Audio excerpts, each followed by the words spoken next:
fire can die. I tell people there are 3 definitions of scripture for a man who is on fire for God. Number 1, when you find a man who is on fire, forget all these gymnastics you are seeing around. That one is youthfulness. That you are praying and doing like this does not mean you are on fire. That's youthfulness. By the time you are 70, you can't lift your leg like that. That one is adrenaline that is pumping. If you are genuinely on fire for God, the first way it shows is passion for God and for his kingdom. The zeal of my Father's house has consumed me. Anybody who is on fire for God, he loves God with it. When I caught fire for God, those days when they take light, I'm excited. You can lie in the dark for 10 hours. You don't talk to anybody. You are blessed. You are enjoying yourself. My sisters will be watching seasonal movies. I'll be so pained for them.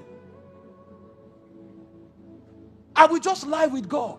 Sometimes one verse of scripture will be in your heart for 4 days. You don't even know what you are talking about the verse, but the thing is eating your soul. We trekked to church, sir. We trekked. It's not today that if boss doesn't come, people don't go to church. They don't know fire. We trek. Sometimes when church closes, you trekked. I remembered one day, I trekked home from church. I was so tired. I opened the door. I couldn't close it. I fell on the carpet and slept. A scorpion. I fell on a scorpion. That thing, it stung me twice.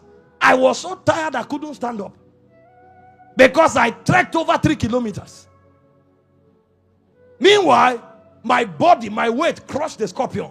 The next day I was still going back to the church. I snapped it and took it there. We tread upon scorpions and serpents. They don't hurt us. Today somebody says it's raining, so I couldn't come for prayer. And he says it's on fire. Fire is passion for God.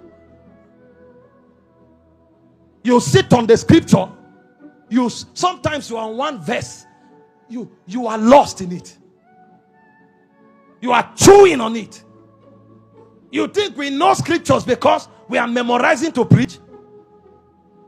When we preach on any topic, they just come out. Those scriptures, they were moments of intercourse with God. No passion for God. No passion for the kingdom. That's why this day somebody gives God 10,000. He's placing a demand of 20 million on that 10,000. Because to him, giving is transaction. If they say God blesses people, let me drop this 10,000. Lord, my marriage, my first car, my land, my visa. He ties. Now, I'm not saying don't exercise your faith when you give. But if giving is all about transaction, you are a money doubler. Get out from the altar and go and do what your profession is. You don't have passion for God. When a man is on fire, it shows.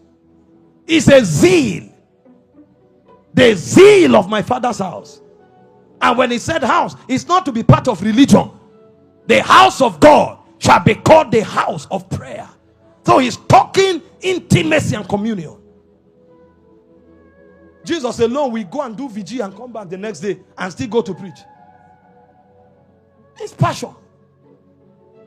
When a man is on fire, number 2, it shows through blazing holiness, purity.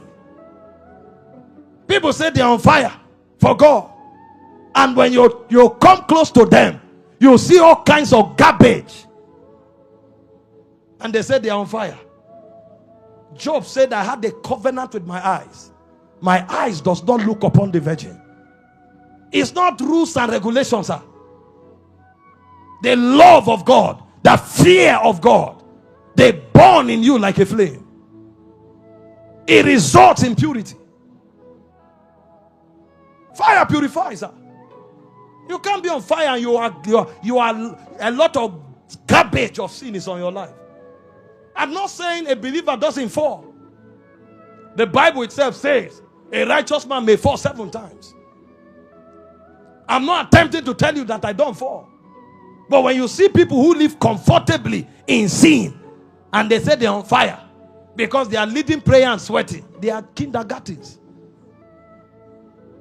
It says, for thou lovest righteousness and hated iniquity. Thy God has anointed you with the oil of gladness above your peers. You hate iniquity. We're in a generation where they are creating doctrines to accommodate iniquity.